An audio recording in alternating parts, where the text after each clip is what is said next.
আল্লাহর মায়ার তো কোনো সীমানা নাই।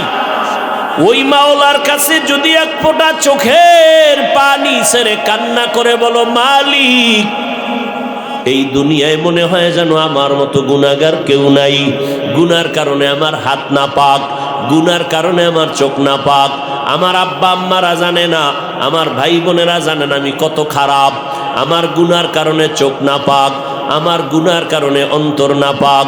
ও আল্লাহ, এই হাতের দ্বারা কত জুলুম করলাম, এই জবানের গীবত আর গালি দিয়ে কত জুলুম করলাম, এই চোখের দ্বারা কত জিনার গুনাহ করলাম। ও মাওলা, আজকে নবীর মুহাব্বতে তওবার নিয়ত করেছি, আর নামাজ ছাড়ব না, আর বেপরদায় চলব না। ও যুবকেরা, তোমার মতো যুবক স্কুল কলেজে পড়িয়াও তো নামাজ পড়ে, এক ওয়াক্ত নামাজও বাদ দেয় না, তুমি কেন পারবা না? তোমার মতো যুবক জীবনে মাদ্রাসায় পড়ে নাই, রাস্তায় গাড়ি চালায়, নামাজ ছাড়ে না, তোমরা কেন পারবা না রে বাবা? তোমার মতো সন্তান দেখো তাকাইয়া, র্যাব আর্মি পুলিশ বিডিআরের চাকরি করে, নামাজ ছাড়ে না, তুমি কেন পারবা না? তোমার মতো যুবক সন্তান তাকায় দেখো রে বাবা, রাস্তায় নদীর মধ্যে মাছ ধরে, জমিনে কৃষি কাজ করে, নামাজ ছাড়ে না, তুমি কেন পারবা না? ও পর্দার আড়ালের আম্মা জানেরা, আপনাদের এত সম্মান রহমতের নবী বাড়ায় দিয়েছেন। আপনারা নবীদের মায়ের মতো মা, সাহাবায়ে কেরামের মায়ের মতো মা, আলেম হাফেজদের মা, এত সম্মান। এই দুনিয়াতে যত ভালো ভালো সন্তান আসছে সব আপনাদের অবদানের কারণে। অতএব আপনাদের মতো কত মা এখনো আছে গ্রামে, নামাজ ছাড়ে না, স্বামীর মাল নষ্ট করে না, সন্তান আদর্শওয়ালা বানানোর চেষ্টা করে। আপনারা কেন পারবেন না? ও বৃদ্ধ বাবাজিরা, আপনাদের মতো কত বুড়া আল্লাহর বান্দা লাঠি হাতে নিয়ে মসজিদে গিয়া নামাজ আদায় করে, এক বেলার নামাজও ছাড়ে না। আপনারা কেন পারবেন না?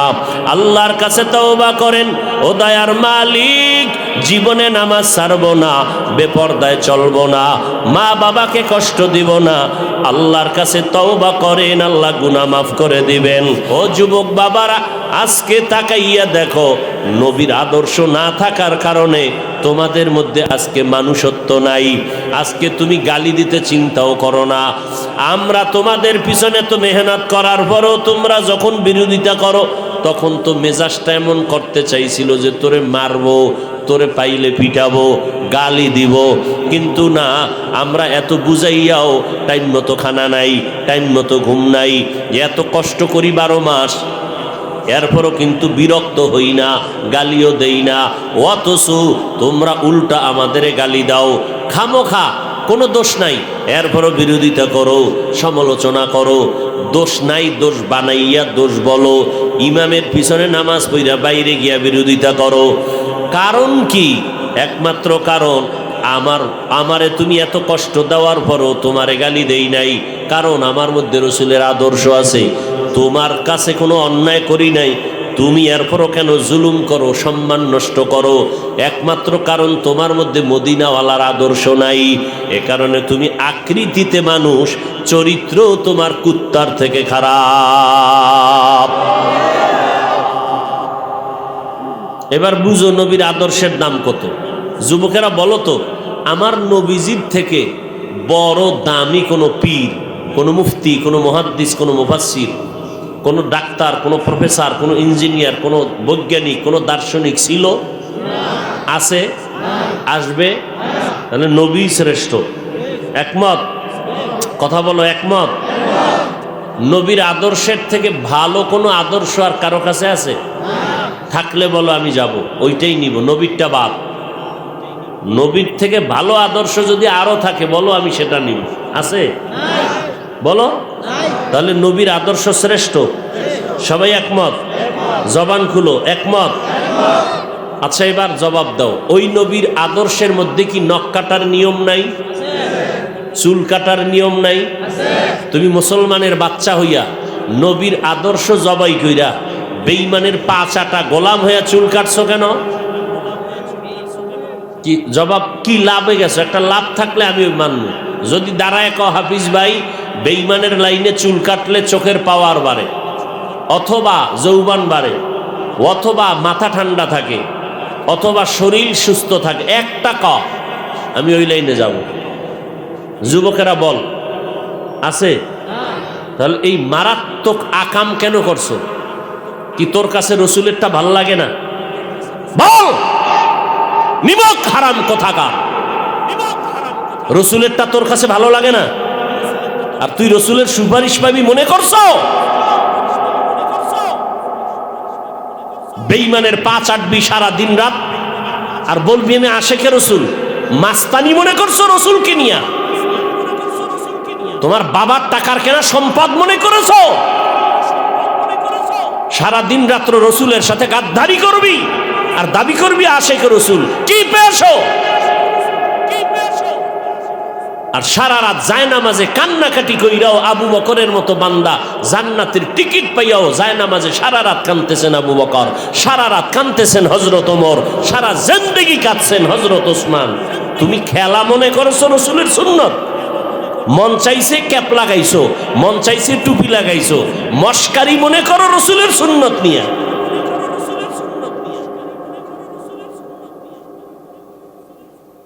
তোমার সাথে কোনো দ্বন্দ্ব নাই, তুমি ঘোষণা দিয়া বলো আমি মুহাম্মদকে মানি না, ভিন্ন লাইনে চলো। দাবি করবা মুহাম্মদকে মানি, কাজে করবা দুশ্মনী। এরকম কেন? আমার রসুলের বদনাম করো কেন? আমার রসুলের তো জিন্দেগির কোনো বদনাম নাই, আমার রসুলের জিন্দেগির আশেকদের কোনো বদনাম নাই। তোমার কারণে তো রসুলের সুন্নতের উপরে আক্রমণ হচ্ছে। রসুলের আদর্শ তো হিন্দুরা মানবে না, রসুলের রেখে যাওয়া আদর্শ তো ইহুদিরা মানবে না, রসুলের আদর্শ তো কোনো খ্রিস্টান মানবে না। জবাব দাও জবান খুলে, রসুলের আদর্শ কারা মানবে? তুমি কি অমুসলিম? তোমার গালে দাড়ি নাই কেন? তোমার মাথায় টুপি নাই কেন? রসুলের আদর্শ কবে মানবা? বিয়ার পর?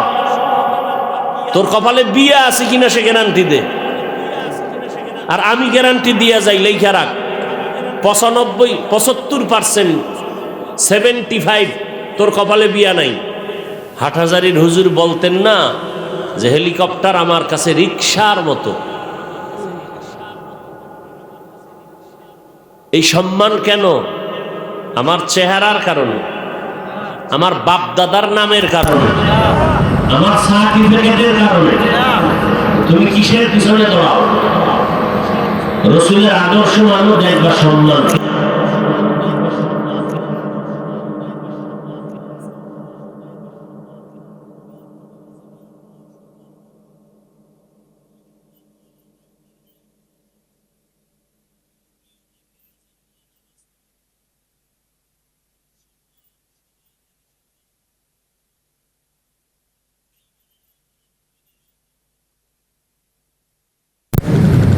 মাত্র 13 বছর বয়স,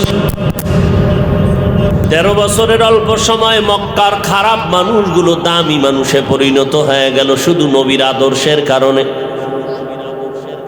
আজ ওই নবীর আদর্শ যাদের মধ্যে নাই, এদেরকে মানুষ বলার কোনো কায়দা নাই। এরা আকৃতিতে মানুষ, চরিত্রটা হায়ওয়ান জানোয়ার থেকেও বড় খারাপ। মিয়া, আমরা মানুষকে সালাম দেই, টুপিও মাথায় দিছি, যারা দেয় না তাদের হিংসা করি না, দেখলে সালাম দেই। কওমি মাদ্রাসায় পড়েছি, যারা কওমিতে পড়ে নাই হিংসা করি না, দেখলে সালাম দেই, সম্মান করি। আমরা তাবলিগের সন্তান, যারা তাবলিগ করে না এদেরকে গালি দেই না, হিংসা করি না, দেখলে সালাম দেই, সম্মান করি। ও আল্লাহর বান্দা, আমরা পীর মাশায়েখের লাইনে চলি, যারা পীর মুরিদি মানে না আমরা তাদের গালি দেই না, বরং দেখলে সালাম দেই, সম্মান করি। ও আল্লাহর বান্দারা, আর যেই মানুষগুলো খামোখা, এ যুবক, তোমাদের একটা টাকায় আমরা হুজুরেরা কিন্তু চলি না, একটা টাকা হুজুর গো তোমরা দাও না, হুজুরদের পেছনে তোমাদের কোনো অবদান নাই। বরং তোমাকে ভালো বানানোর পেছনে সব আলেমদের অবদান। তোমরা 1 টাকাও বেতন দাও না, বরং সারাদিন হুজুরের বিরুদ্ধে লেখো, চরমনের বিরুদ্ধে লেখো, তাবলিগের বিরুদ্ধে লেখো, কওমির বিরুদ্ধে লেখো, দেওবন্দীদের বিরুদ্ধে লেখো। আলেমরা কিন্তু তোমাদের জানে তুমি বিরোধিতা করো, এরপরও গালি দেয় না, দেখলে সালাম দেয়, তোমার কাছে গিয়া দাঁড়ায়, মাথায় হাত দিয়া বুঝায়। ও যুবক বাবারা, আজকে তাকাইয়া দেখো, নবীর আদর্শ না থাকার কারণে তোমাদের মধ্যে আজকে মানুষত্ব নাই। আজকে তুমি গালি দিতে চিন্তাও করো না। আমরা তোমাদের পিছনে তো মেহনত করার পরও তোমরা যখন বিরোধিতা করো, তখন তো মেজাজটা এমন করতে চাইছিল যে তোরে মারবো, তোরে পাইলে পিটাবো, গালি দিব। কিন্তু না, আমরা এত বুঝাইয়াও টাইম মতো খানা নাই, টাইম মতো ঘুম নাই, এত কষ্ট করি 12 মাস, এরপরও কিন্তু বিরক্ত হই না, গালিও দেই না। অথচ তোমরা উল্টা আমাদের গালি দাও খামোখা, কোনো দোষ নাই, এরপরও বিরোধিতা করো, সমালোচনা করো। দোষ নাই, দোষ বানাইয়া দোষ বলো, ইমামের পিছনে নামাজ পড়া বাইরে গিয়া বিরোধিতা করো। কারণ কি? একমাত্র কারণ, আমারে তুমি এত কষ্ট দেওয়ার পরও তোমারে গালি দেই নাই, কারণ আমার মধ্যে রসুলের আদর্শ আছে। তোমার কাছে কোনো অন্যায় করি নাই, তুমি এরপরও কেন জুলুম করো, সম্মান নষ্ট করো? একমাত্র কারণ তোমার মধ্যে মদিনাওয়ালার আদর্শ নাই।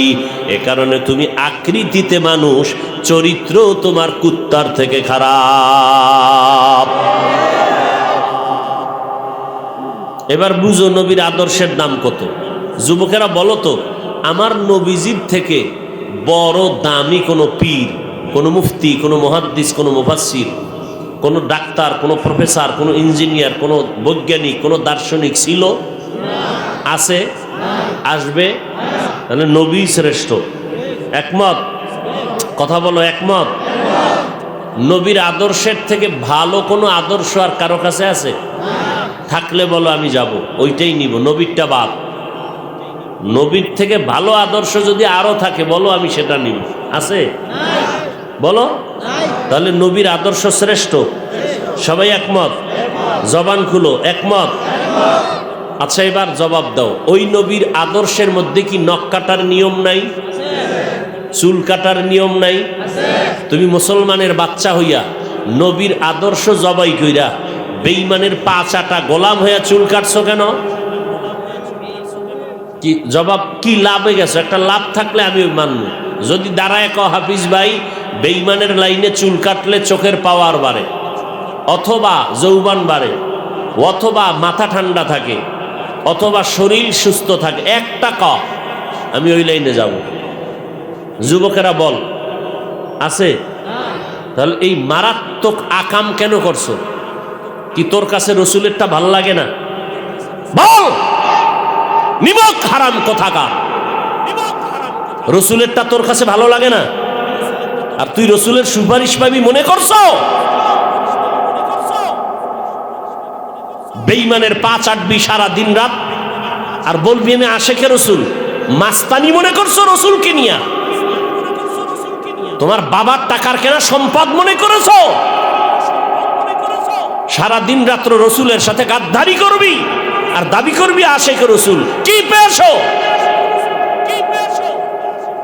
আর সারা রাত জায়নামাজে কান্নাকাটি কইরাও আবু বকরের মতো বান্দা জান্নাতের টিকিট পাইয়াও জায়নামাজে সারা রাত কাঁদতেছেন আবু বকর, সারা রাত কাঁদতেছেন হযরত ওমর, সারা জিন্দেগি কাঁদছেন হযরত ওসমান।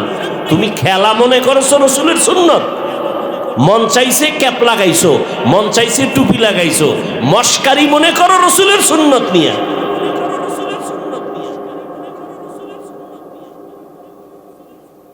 তোমার সাথে কোনো দ্বন্দ্ব নাই, তুমি ঘোষণা দিয়া বলো আমি মুহাম্মদকে মানি না, ভিন্ন লাইনে চলো।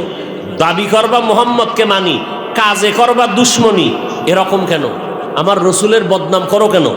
আমার রসুলের তো জিন্দেগির কোনো বদনাম নাই, আমার রসুলের জিন্দেগির আশেকদের কোনো বদনাম নাই। তোমার কারণে তো রসুলের সুন্নতের উপরে আক্রমণ হচ্ছে। রসুলের আদর্শ তো হিন্দুরা মানবে না, রসুলের রেখে যাওয়া আদর্শ তো ইহুদিরা মানবে না, রসুলের আদর্শ তো কোনো খ্রিস্টান মানবে না। জবাব দাও জবান খুলে, রসুলের আদর্শ কারা মানবে? তুমি কি অমুসলিম? তোমার গালে দাড়ি নাই কেন? তোমার মাথায় টুপি নেই কেন? রসুলের আদর্শ কবে মানবা? বিয়ার পর। তোর কপালে বিয়া আছে কিনা সে গ্যারান্টি দে। আর আমি গ্যারান্টি দিয়া যাই, লেখা রাখ, 75% 75 তোর কপালে বিয়া নাই। ওই যুবককে বলছি যে সারা রাত মোবাইলে আকাম করো, তাকে বলছি তোর কপালে বিয়া নাই। কত পার্সেন্ট আমি গ্যারান্টি দিলাম? আর কথা হয় না। বাকি রইল কত? 25% বিয়া হতে পারে, তবে বউ পাবি না, পাবি জল্লাদ। লেখা রাখ, কি পাবি না? বউ পাবি না, কি পাবি? জল্লাদ। আমি আমার ভাষায় বলেছি জল্লাদ, তোর ভাষায় হতে পারে ডানা কাটা পরি। ওই ডানা কাটা পরি আসবে জুতা নিয়া। কয়টা মাইয়ার জীবনের উপরে আক্রমণ করেছে, ওই এক জল্লাদ জুতার বাড়ি দিয়া ঝাল মিটাইয়ে দিবে 10টার, আর বলবে দেখ কত ধানে কত চাল। ডানা কাটা পরি না, তার মানে কি? ও ডানা কাটবে। তোর কপালে আইসেই বলবে তোর মায়ের ডানা কাট, এরপরে বলবে তোর বাবার ডাও কাট, এরপরে বলবে তোরে নিয়ে ঢাকার শহরে যাই, সেখানে ফ্ল্যাট নিয়ে তোরে চুষে চুষে খাইয়া ফকির বানাইয়া বলবে তোর ডানাও কেটে নিলাম সালাম। হাসবি না? আমি হাসার কথা বলি নাই। হাসলে আমি দাঁড় করাম কিন্তু একেবারে প্যান্ডেলের মাঝখানে। মনে করিও না কষ্ট করতেছি জীবন ভর। বক্তারা অল্প বয়সে মরে যায়। কারণ কি? যেই মেহনত করে, যেই দৌড়ান দৌড়ায়, পৃথিবীর কোনো কুত্তাও এত দৌড়ায় না। আলেমরা উম্মতের পিছনে এত দৌড়ান দৌড়ায়। তুমি এটাকে খেলা মনে করছো?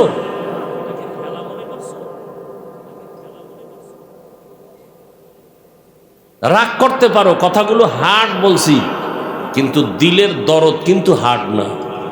দিলের ভিতরে এত মোমের মতো মোহাব্বত আছে। খালি বলবি যে হাফিজ ভাই নিচে নেমে পাও ধরো, এখন দাঁড়িয়ে রাখবো। খালি বল, আমি লাফ দিয়ে তোর সামনে গিয়ে পাও ধরবো। এতটা মনের আবেগ নিয়ে কথা বলতেছি, এতটা মোহাব্বত নিয়ে কথা বলতেছি। কারোর সাথে কোনো দুশ্মনী নাই। কিন্তু আমি একবারও কিন্তু বলি না, আবার বলছি পিছনের কথা, স্কুল ছাড়বি না, কলেজ ছাড়বি না, ব্যবসা করো করো, চাকরি করো করো। আমার দেশে ডাক্তার দরকার, ইঞ্জিনিয়ার দরকার, প্রফেসর দরকার, আমার দেশে এসপি দরকার, তবে বেয়াদব দরকার নেই। ডাক্তার হবা, ইঞ্জিনিয়ার হবা, অনুরোধ করে বললাম, তবে বেয়াদব হবা না। খবরদার। তোমার আচরণে যেন মা বাবা কষ্ট না পায়, তোমার আচরণে যেন কোনো আলেম কষ্ট না পায়, তোমার আচরণে যেন কোনো মুরব্বী কষ্ট না পায়। মানুষের বরদোয়া নিও না। চূড়ান্ত জিন্দেগির গজবের এক কারণ মানুষের বরদোয়া। এটা বড় বড় মুসিবতের কারণ। কারো বরদোয়া নিবা না। পারলে উপকার করো, না পারলে চুপ, কারো ক্ষতি করবা না। পারলে প্রশংসা করো, না পারলে চুপ, কারো বদনাম করবা না। পারলে নেক আমল করো, না পারলে চুপ, কোনো গুনাহ করবা না। এটি হলো শেষ ওয়াজ। রসুলের আদর্শের মালা গলায় লাগাও। তুমি মুসলমান না? মুসলমান। আমিও মুসলমান। তোমার আল্লাহ আমার আল্লাহ দুইজন না একজন? তোমার আমার নবী, কোরআন, কাবা, ধর্ম সব এক। দুনিয়াতে আসছি সিস্টেম, কথা কেন? নাকি আপনারা লঙ্গি পরে আসছেন? সব সিস্টেমে এক। আমাদের কালেমা এক, কবরের সাইজ, কাফন হবে সমান 3টা, কালার হবে আলাদা। না কালার কি? সব এক। কালো না সাদা? কবরের সাইজও, কবরের নিয়ে রাখার পরে প্রশ্ন হবে 3টা, তাও নাকি আমার প্রশ্ন আপনার প্রশ্ন আলাদা? সবার বেলা একই প্রশ্ন। তাহলে আল্লাহ এক, নবী এক, কোরআন এক, মুসলমান সবাই। আমি টুপি মাথার থেকে নামাইতে চাই না, আর তুমি টুপি মাথায় দিতে চাও না। বিষয় কি? আমি দাড়ি কাটতে চাই না, তুমি দাড়ি রাখতে চাও না। বিষয় কি? তাহলে তোমার নবী আর আমার নবী মনে হয় আলাদা। কারণ কি? তোমার পাও দইরা তাবলিগলারা বুঝায়, পীর সাহেবরা বুঝায়, আলেমরা বুঝায়, জুমার দিন বয়ান, এত পাও ধরে, একজনে গালি দেয় না, তারপরে তুমি টুপি পরতে চাও না, দাড়ি রাখতে চাও না। কিছু কিছু বেয়াদব এমনও আছে, যদি বলি ভাই এই দাড়ি রাখো না কেন, তো এক যুবক কয় হুজুর দরকার তো রসুলের আদর্শ, চেষ্টা করি পারি না, একটু দোয়া কইরেন। আর এক বেয়াদবে কয় দাড়ি না রাখলে অসুবিধা কি, দাড়ির মধ্যেই কি ইসলাম? দুই যুবকের কথা কি এক হইল না দুই? এইটা হইলো আদবালা, ওইটা বেয়াদব, ওটা গাদ্দা। যে বলে দাড়ি না রাখলে অসুবিধা কি, তাহলে এটা কি আদবালা না বেয়াদব? চূড়ান্ত গাদ্দা। অথচ দাবি করে মুসলমান। আর কেমনে বুঝাইলে মানবেন আপনারা? এই এতক্ষণ যত ধোয়া ধুইলাম আমার কলিজার যুবকরে, এই দায় কিন্তু মা বাবারা এড়াইয়া যাইতে পারবেন না। কঠিন জবাবদিহিতার কাঠগড়ায় দাঁড়াইয়া, আল্লাহ না করুন হতে পারে আপনার জীবনে কোনো গুনাহ নাই, কিন্তু সন্তানের লাইনে আনেন না কেন? এই জবাব দিতে না পেরে হ্যান্ডকাপটা লেগে যাবে জাহান্নামের হাতে। হাজী সাহেব রেডি থাকেন আল্লাহর সাথে জবাব দেওয়ার জন্য। নিজে নামাজ পড়ছেন, ছেলেটাকে পড়ান নাই কেন? নিজে তেলাওয়াত করছেন, সন্তানকে তেলাওয়াত শিখান নাই কেন? নিজে পর্দা করছেন, সন্তানকে পর্দাওয়ালা বানান নাই কেন? নিজে হজে গেছেন, ওয়াজে গেছেন, আপনার সন্তানকে দিনের লাইনে চালান নাই কেন? জবাব দিতে হবে প্রত্যেক মা, প্রত্যেক বাবার। রেডি থাকেন।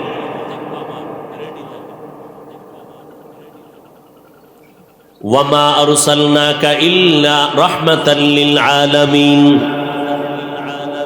রহমতের নবীর আদর্শের মালা গলায় লাগায় দাও। জমিনে চিরদিন থাকা যাবে না রে বাবা, কোন দিন মরণ হবে জানা নাই। যত লাশের খবর দেখি সব যুবক যুবক যুবক। পানির নিচে লাশ বলে কার? কয় যুবক। গাড়ির চাকার তলে লাশ বলে কে? কয় যুবক। ঘরের বিছনায় ঘুমের ভিতরে মরে গেছে কে? বলে যুবক। রোগ কি? কয় কোনো রোগ নাই। তা কি? কয় হঠাৎ। কয় বুকে ব্যথা হঠাৎ নাই। কয় হঠাৎ নাই কেন? কয় হঠাৎ হঠাৎ রোগের আবিষ্কার হয়েছে, হঠাৎ রোগ। ভালো মানুষ হঠাৎ নাই। কয় রোগ কি? কয় হঠাৎ রোগ।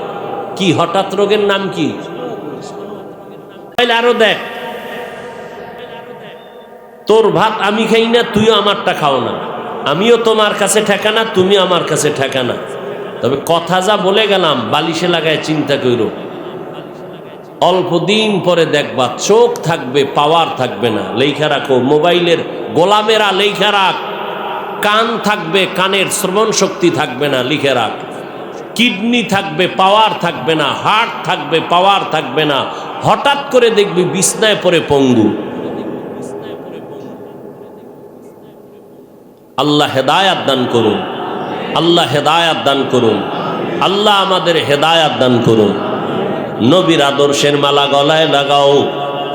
5 বেলার নামাজ পড়ো, মা বাবার দোয়া নিয়ে চলো, উলামায়ে কেরামের পরামর্শ নিয়ে চলো। পেছনের গুনাহ থেকে আমার মালিকের কাছে ক্ষমা চাও।